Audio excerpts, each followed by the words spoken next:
You're It. I'm Amanda Malcolm, and you're listening to You're It, Girl, a podcast focused on you and what propels you. Because that past, it does not define you. Your time is now, and you're it, girl.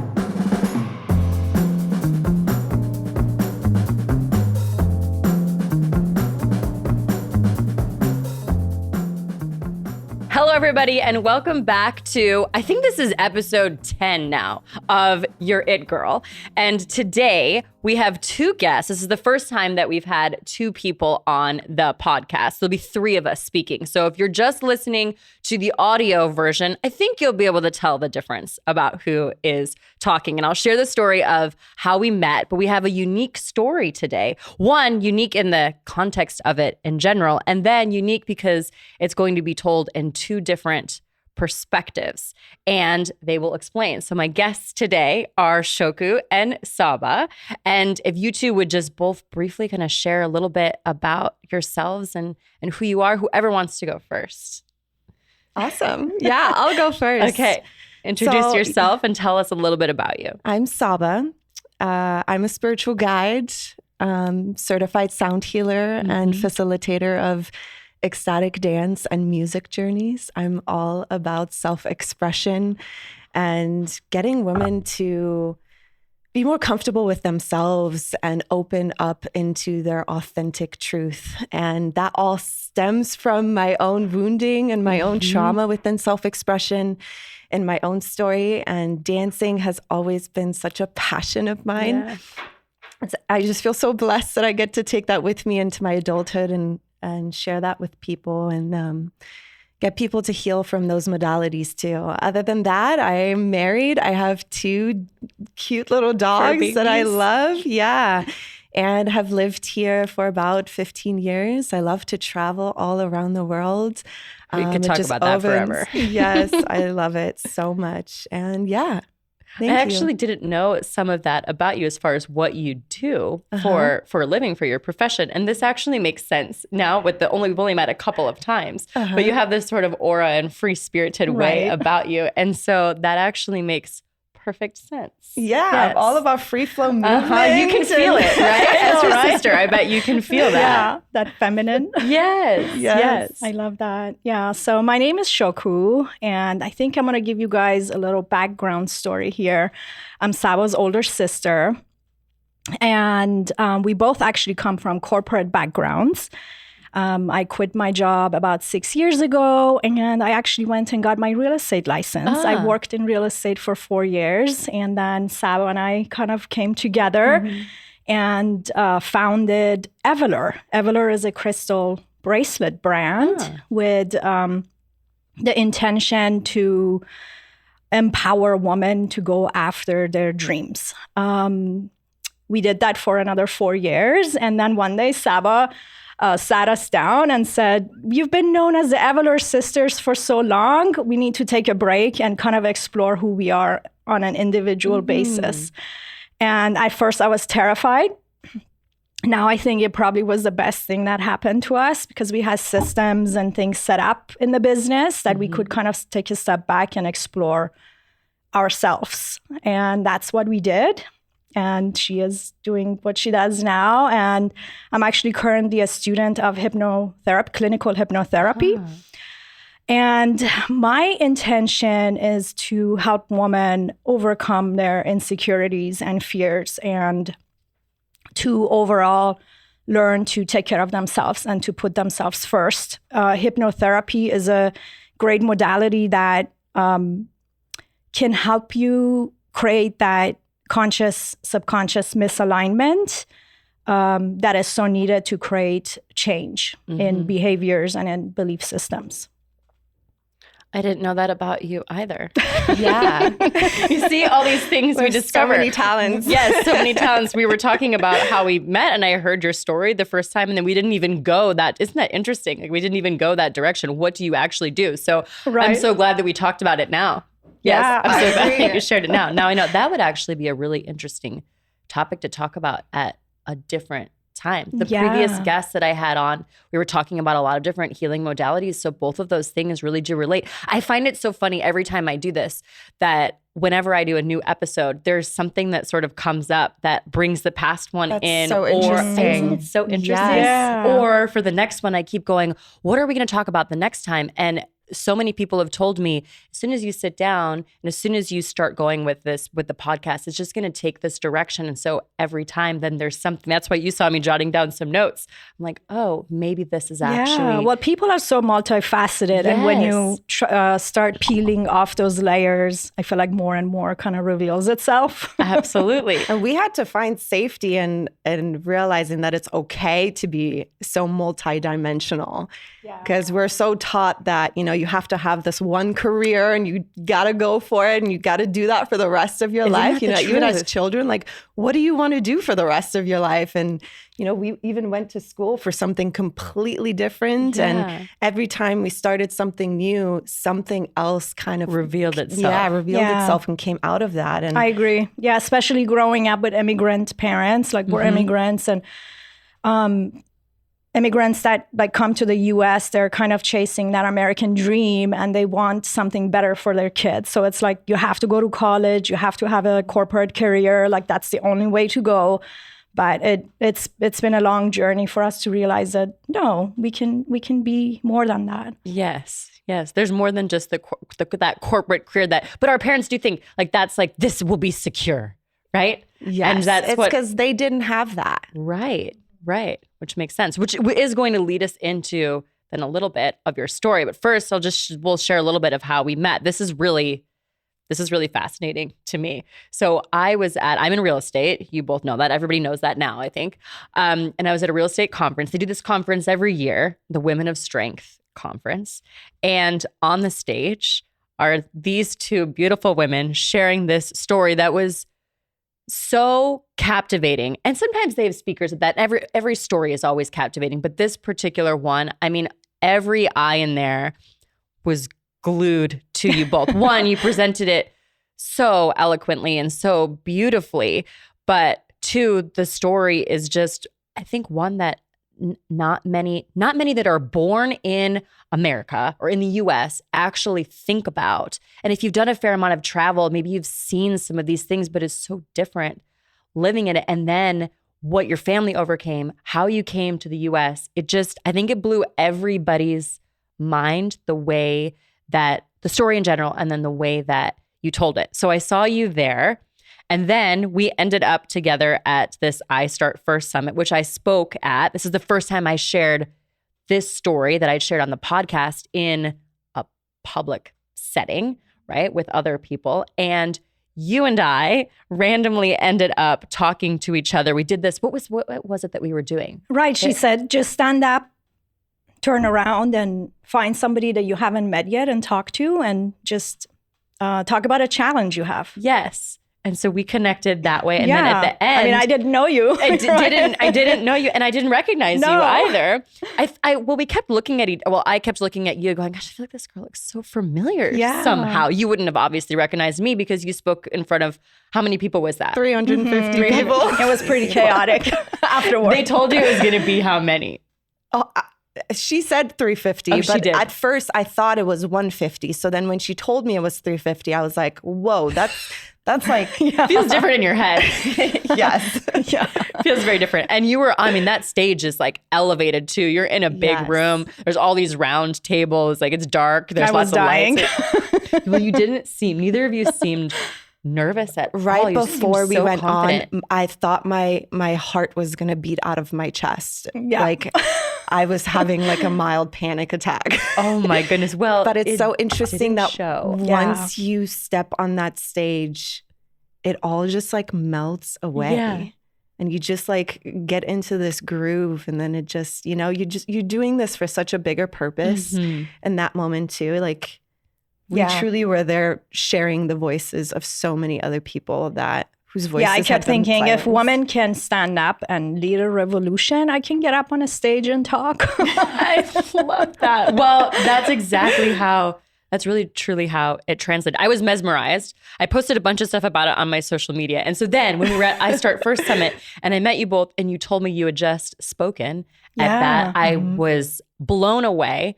And then I asked you both if you would come on the podcast, and I was so honored that you agreed. So anyway, now we'll launch into, well, first, I think you were going to share how you ended up at that summit because you weren't supposed to be there, right? We were No. not I supposed Start to be there. Well, I participated in the giveaway for the ticket, and I did not win the ticket.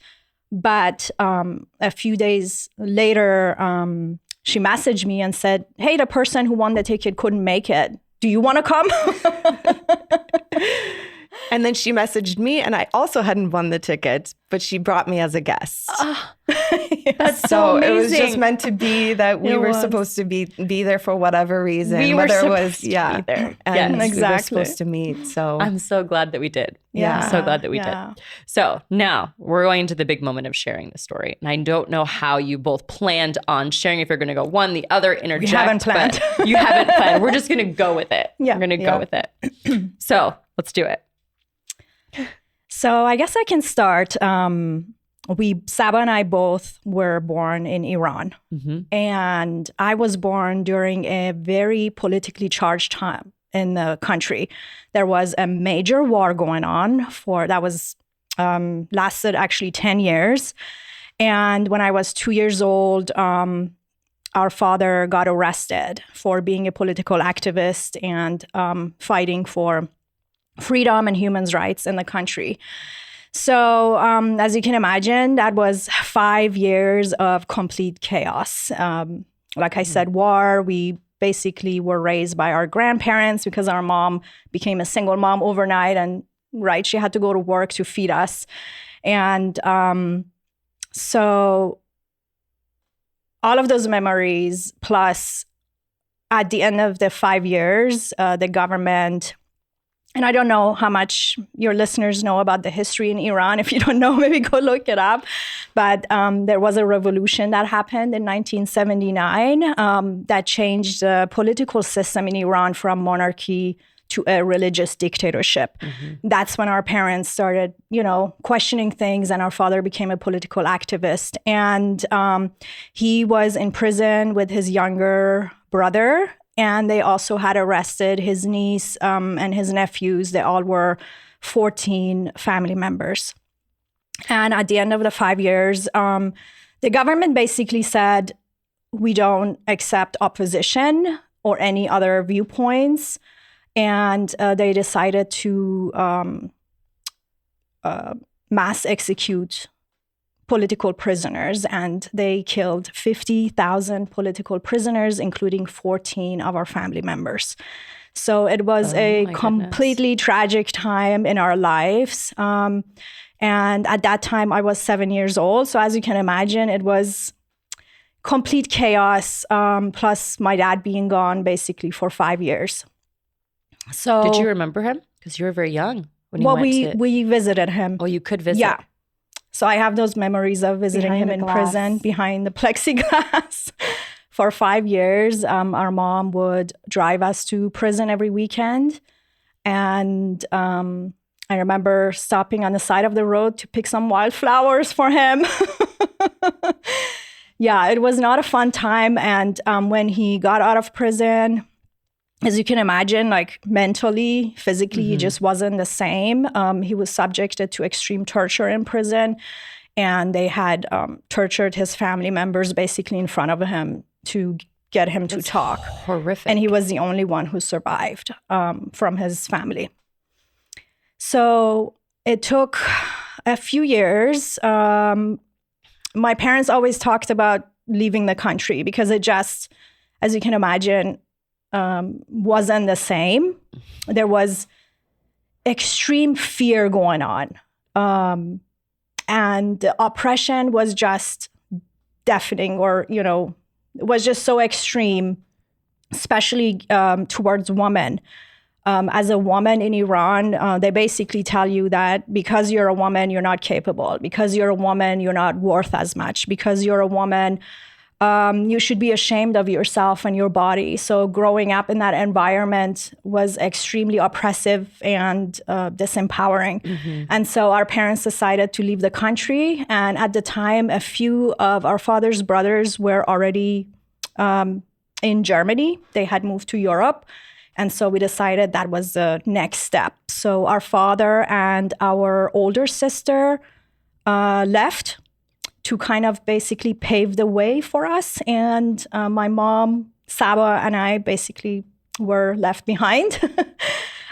So again, our father was gone for another year and a half until we could join them. How difficult was it to leave? Very, very difficult. So it's a long, drawn process. It took years for us to be able to get papers and be able to leave. Yeah. And even when our father and our oldest sister left, my mom just recently told me this story that she was very afraid because he had basically flown the country and she was afraid that they were going to come after us. And when Shokouh was going to school, she was really afraid that they were going to come and kidnap her. And so she couldn't sleep at night. And when she was at work, it was just a bad situation. It's horrible. Yeah. Yeah, so much anxiety for you and your kids. For sure. For sure. I do want to fast forward 30 years later now. Fast forward. We ended up all moving to the United States because our parents had lived in the United States in the 70s and loved it.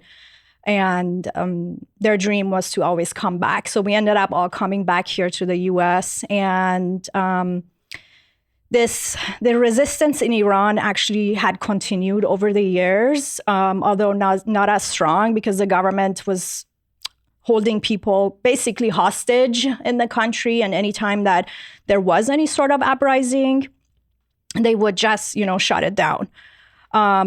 Until this past September, when a young girl was arrested for showing a little bit of her hair and was killed while she was in custody.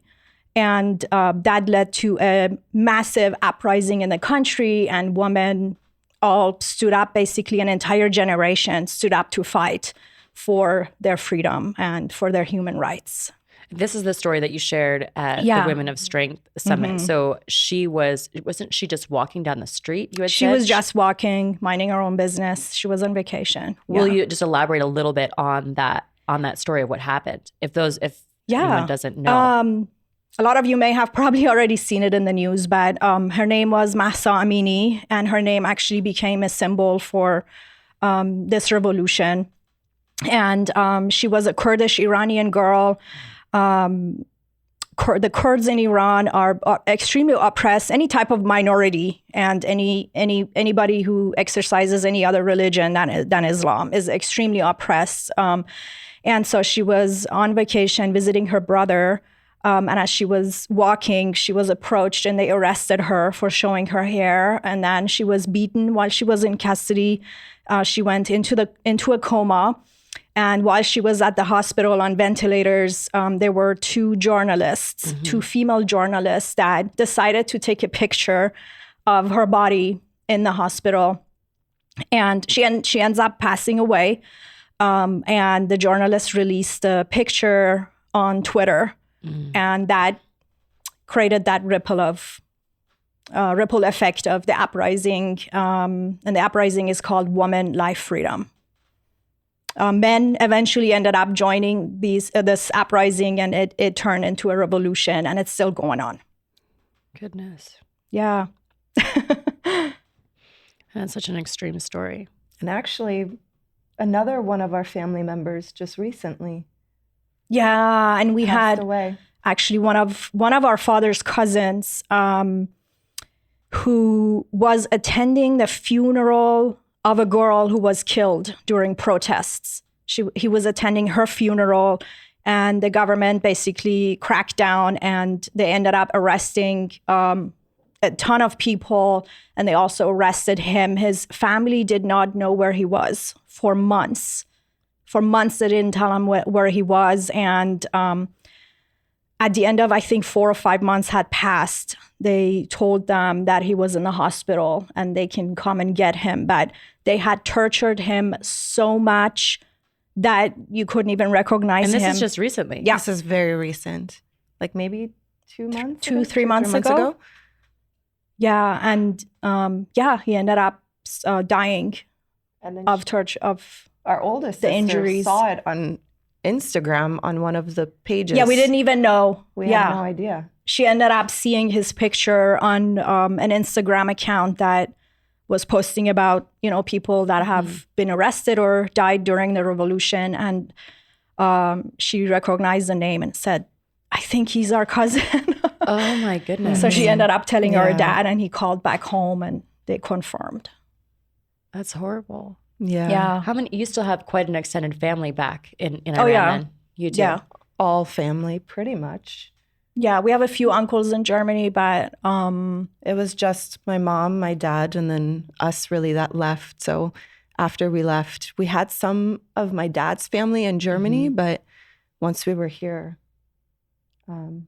that's pretty much it. So prior to the Women of Strength Summit, how many times had you shared this story? it was the first time sharing it. Yeah. Wow. Yeah. And what inspired you to share it? Well, for years and years, we've been telling our parents to write a book and to share their story. But there's just so much fear and so much danger that you feel in your body. I mean, you are taught for generations that your voice doesn't matter, that speaking and using your voice is actually dangerous. I mean, being a woman there and sharing your story openly like this, you could get killed for it. You could go to prison. You could, who knows?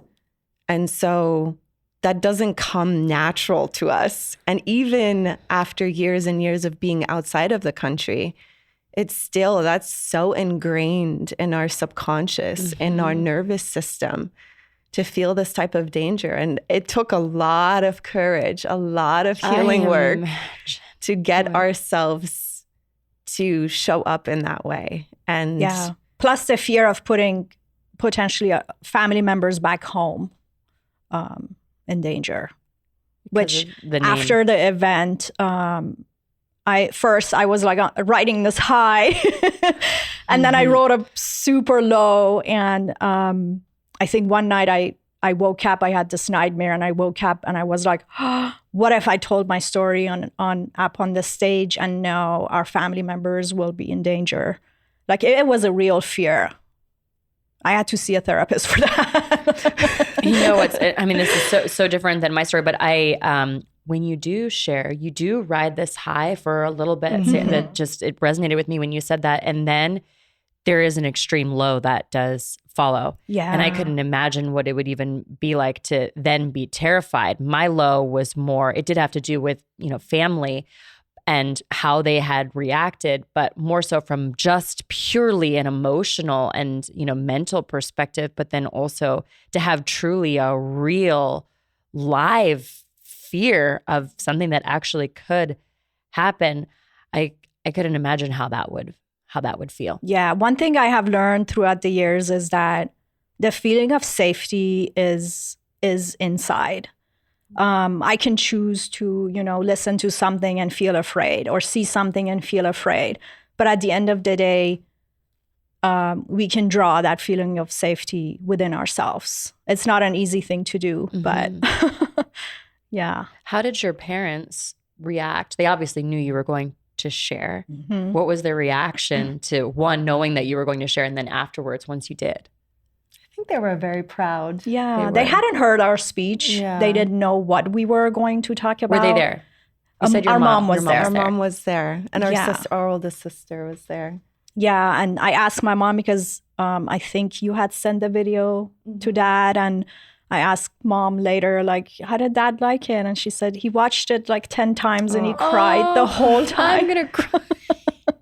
It's because I think at the end of the day, they wish that they could share the story too. Yes. Yeah. But I think it takes a type of courage and willingness to show up in that way. Yes. And I think it was nice for them that it didn't have to be them. Didn't have to be them. Yeah. Although I was very nervous, like how our family would react, because over the years, it's always been like, don't share too much, don't talk too much about it. Like, it was, like she said, this internalized fear of something bad may happen if we share our story. Yeah. So I wasn't sure how they would react. But I feel like at this point in time, because there is a revolution going on in Iran, it almost feels like a responsibility to share the story. And as a part of that, amplifying the voices of those who really need their voices heard. And when all of this started, I really thought to myself, like, why me? Like, how did I get the chance, this blessing to leave? Because growing up over the years, there's this type of like sadness that you feel of like, why was it me? Like, I didn't get to grow up with my family. Like, I had to leave them. It's this like anger towards, why didn't I get to grow up in my country? Right. Like missing all these birthday parties and watching pictures and, all of the cousins get to be together and you don't. Yeah. So there's that type of sadness. And eventually that grew into, wait a second, I got out for a reason. And that's responsibility right there. And I get to take that now and I get to be a voice for the millions of women that don't have one right now. And, funny story, actually, our last name, Shojai, the meaning of that is brave. Wow. And, you don't think much of it. You do now. After years and years of having this subconscious identity, of saying Saba Shojai, eventually you start to embody that. Yeah. And it's so ironic, not even, but that we get to show up in that same bravery now to share these voices. Yeah. I totally feel that. And I feel like for me personally, there came a time when I realized the past doesn't define me. I actually recently came across a quote by Carl Jung, the great psychoanalyst. Yes. And he said, I am not what happened to me. I am what I choose to become. And that really spoke to me because I grew up hearing so many disempowering things. I'm a woman, so I shouldn't have a voice. I'm a woman, so I don't matter. I'm a woman, so I should be ashamed of myself and my body. But I realized when I saw this quote that if someone told me that, and I made a conscious decision, conscious and subconscious decision, to let that be my identity, then I can choose a new identity. Then I can decide different. And I can decide that this can mean something different about me. This can mean that I'm resilient, that I'm strong, that I'm capable, that my voice matters, that I can love myself and my body. Even last night, actually not last night, yesterday morning, I was in meditation. I meditate quite often. And there was a voice that came through and it said, you don't have anything to say. Who are you to say something? Nothing you say is valuable. Like, who are you to make an impact using your voice? Just shut your mouth. And I just kept saying it over and over. Just, who are you to go on this podcast to talk? And I realized this is generations of trauma being passed down. And eventually I stopped that voice and I said, watch me. I said, watch me. Watch me. I love that. I love that so too. much. Now, your story is, obviously there's 10 years between you. So your story and what you remember is going to be different than yours. Much so different. share a little bit of that My experience. story began really at the goodbye gathering in Iran. We had a goodbye gathering for my family. How old were you? 4 years old. 4. I think it was maybe the last week before we were supposed to leave. Yeah, like 2 days. 2 days before. And, Persians, we have a lot of gatherings. And as a child, it's a lot of fun. And I remember being there and playing with my cousins. And all of a sudden, the mood really changed. You're thinking this is a big party. This is a big party. Right. And, I was very lively, just playing with my cousins and everything. And then it came to the part where my mom got up and everybody was sitting in chairs around the living room. And she got up and it was time to say goodbye. And I'm sorry, this is still so emotionally charged even after years of thinking about it. But as a little kid, you don't even realize what's happening. You have no idea the depth of the situation, but you still feel the mood and the energy that's behind what's really going on. And I just saw her going and hugging people and saying goodbye. And I remember I just started bawling, crying. I just cried and cried and I just hugged her leg and I wouldn't let go. And she was like, "Are you okay?" She was trying to comfort me, but I just wouldn't stop crying. Eventually she just picked me up and I just held onto her as hard as I could. And I just kept crying. And she just went one by one, by one, by one. I think we had about 25 people in that room.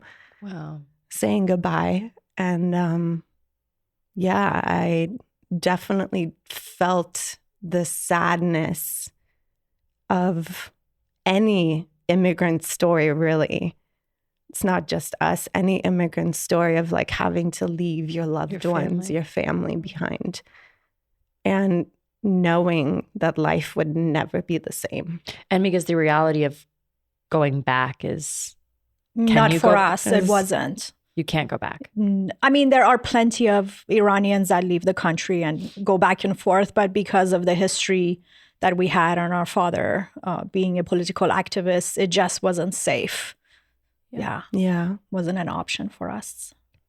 And then moving to Germany, I remember my personality a little bit changing and just getting, as a little kid, just a little bit more closed off. And I became a really shy kid. She was saying I was the good kid. I think it was the good kid, the shy kid. I just wanted to please my parents. I wanted to take their pain away. And I think that I continued to grow up with that pain as years went on. And how long were you in Germany for? For about 10 years. Oh, you were there for a long time. For a very long time, yeah. So you went all through grade school. Right. Yeah. It wasn't until I was 15 years old that my family decided to apply for visas to see if we could come back to the United States. And my visa decided to show up first out of everybody else in the family. How random. Yeah. How random. Yeah. One day, my visa was in the mail and the guidelines were, you got to leave within a week or this visa is going to be null and void. Well, was anybody in the U.S. at this time? No family members. Family. And so off you go. Yeah. And so my mom. Wait, you're 15? I'm 15. And I know my life is about to change. My life is about to change again. Never going to be the same. And so my mom helped me pack 2 suitcases worth of my stuff. I don't know how we decided what to take and what not. I mean, I had my entire life there. I remember the night before my flight, she drove me to a few of my friends' homes. Because I mean, it was a week. I didn't have time. They had barely time to go to my school and let them know that I wasn't going to come back. Oh my goodness. And so I hugged a few of my friends the night before my flight. And yeah, I had 2 packed bags. They took me to the airport and off do you I went. remember what you were thinking or feeling? It was a sense of extreme nervousness, excitement, the American dream. like, what is my life going to be like? I'm going to have new American friends. And through a friend, they actually ended up finding an acquaintance, not a real friend that she could stay with. Yeah. So we had family, just friends in Arizona. And so I also couldn't speak the language. So I didn't know any English. You spoke German? Zero. Did you speak German at the time? Yes. You learned German, okay. But I couldn't speak English. I don't know how I made it through that. Did you I make also it had through never the airport? flown by myself. You knew a little bit. They teach English in school, but it's, when they teach languages. It's like how in they school. teach us Spanish Yeah. in the U.S. Like, hi, how are you? That was my worst grade. Yeah, In English? I got an We're F. getting her tutors and she I got an F in Things aren't looking English so class. All right, you're on your way alone, and you got an F in English. But I made it here. And a week made later, it. when I came, I had to start high school. And so they enrolled me. Where did you go to high school? Here? Down south in Tempe at Corona del Sol.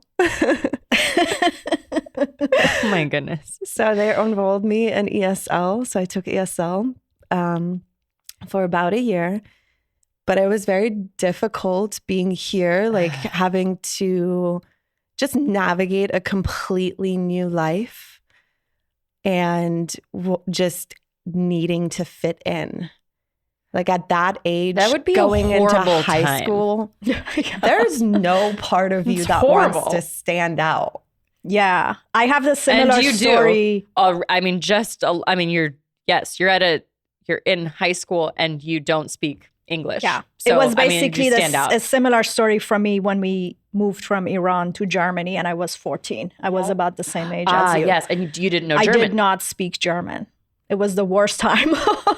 And teenagers are not They gentle. are not gentle at Yeah. all, let alone putting that on top Yeah. of it. So every part of your being is just, how do I shrink myself enough to Survive. just survive, fit in, not be made fun of? Like, you Did people don't make fun of you? surprisingly, no, not here. But it was still like that fear of like, I don't want to be the weird kid. Like, I don't want to be the foreigner. Like, I don't want people to think like that about me. Kids feel that way anyway in like your teenage years. You're trying They make- so desperately you to know- fit in. Like everything. Everyone's wearing the same clothes. You'll say the same something. things. Like you can't be different at all. At all. Yep. Like you'll say something and somebody will chuckle or laugh at you for saying something wrong or using the wrong word. Or I remember somebody once asked me like, "Oh, what are you doing?" And my English was so bad. I didn't even know what are you doing meant. I just said, good. And they just chuckled, laughed at me and walked away. But like, it's those moments where you're just like, okay, you got to learn English really fucking fast. And you got to lose that accent. I said that too, and you both sat down. I said, "Oh, they'll be able to tell who is speaking." It's because your accent is heavier and yours not. Is that because you came to the U.S. and then there's 10 years between you? And you said, "No, I lost the accent." Yeah. I practiced I losing definitely the lost accent. the accent. And it still comes out here and there, but very little. So, yeah, what was that high school experience like for you? It was, I don't know, in a way, like the family that I was staying with, they had a daughter that was my age. And so thankfully, I was lucky enough that she took me into her friend group. Mm-hmm. And so I wasn't all alone. I had some sort of support system to kind of take me in. And so I got extremely lucky in that sense. But I think it was more of the internal stuff that just really shot my confidence. It was all of this internal, like, the less you talk, the less chances there are that somebody's going to notice you or say something, or it's like all of those like internal beliefs you start to create and insecurities you start to create. And once you've done that over a lifetime and you start getting into your adult life, I mean, you don't even recognize yourself at some point. And I think that's what it eventually got to, is I got to a point in my adult life after college.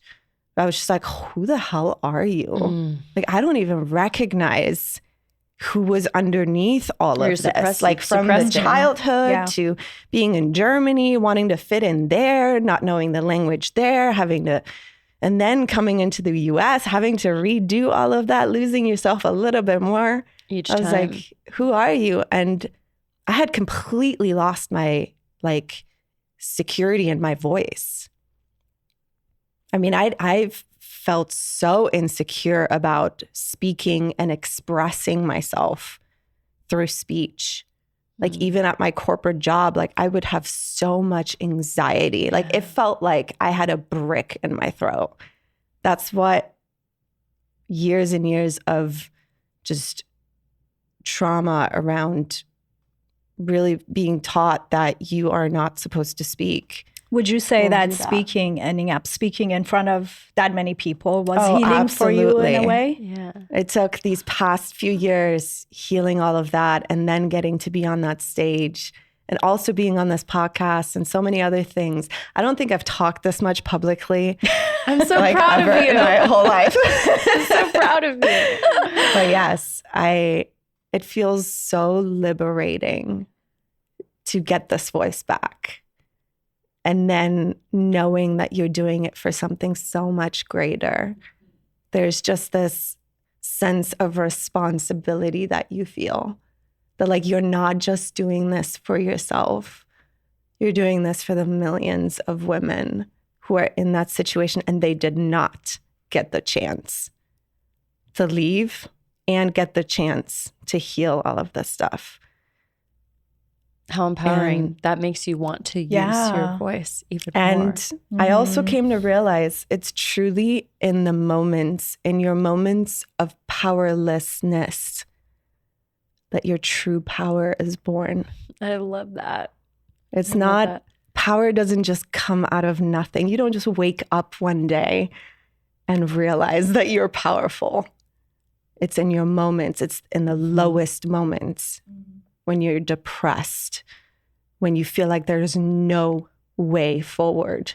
So what changed for you during that time period? You said once you became an adult and then you realized who am I? I've lost myself. Was there a moment in time or a thing that you remember that you said, I have to figure this out? For me, it was one day I was so fed up with everything. I was just like, is this all there is to life? And I remember myself in my bedroom and I just was like on all fours on the ground, like bawling, crying. And I just had this moment. It almost felt like an awakening in a sense, just this moment that was like, wait a second. You remember a time from your teenage years when you learned about empowerment. You read that one book about empowerment. Wait a second, what is if that's true? And it was in that moment that changed the entire course of my life, really. And then what did you do? What did you do with that? Do you remember? She called me and said, let's start a business. There you go. We got obsessed. I'm going to use my voice and my things. Let's start a business. It's been a process, so I feel like we healed a lot through Evelyn. We got obsessed with self-development. Really what happened is we researched and read books. Both of you are in self-development business. You're for yourself and she was in HR. I was in finance. Yep. It was like so unrelated. Yes. I was also a dancer before that. So I danced professionally for a few years. Yeah. So my entire being like wanted to express. Yes. But then going into the corporate world and sitting there for 10 hours a day behind a desk, my whole being suppressing was like, like, what are you doing? Like, that's not who you're supposed to be. It was almost like my soul wanted to wake me up. Yeah. And so that's when I called her up and we're like, let's start a business. It was like our exit strategy out of corporate America. That's incredible that you did that together. Yes. Amazing. And it was a healing journey and a business journey, and it brought us closer together. Yeah, for sure. Was there a turning point for you, Shokouh, that you remember? I don't feel like there was one big moment. I feel like there were like multiple smaller moments. One, I had my second child, and it just, the corporate world just was so cringy to me at that point. Like, what am I doing? It just felt like I was wasting my life. And then I started doing real estate. And you probably know that in real estate, they put big emphasis on self-development, the power of your mind, and things like that. And it was the first time, I think, somebody in my office showed me a video of Tony Robbins. And I was like, wow, I like this guy. I like the way he makes me feel. So I think I went and told her about it. And then I'm like, have you heard of this thing called manifestation? Like, it sounds really interesting. I want to like give it a shot. So it was just, you know, a progression of different things. But I feel like in our adult lives, at one point, I was just like, I'm carrying all these traumas around with me. I'm embodying them so much. And maybe it's time to kind of look into healing some of these things. And for any of your listeners, I want to say, go for it. Like if you have experienced childhood trauma, and I feel like at this point we all have to some extent. And to some extent, it takes some work and dedication. It takes time, but it's so worth it because all of those things are impacting the way that we're living our life on a daily. And you don't have to do it alone. Seek support. If you can't see the light at the end of the tunnel, look for somebody who can show it to you. And yeah, let's do the work. That's really good advice. Really good advice. Yeah.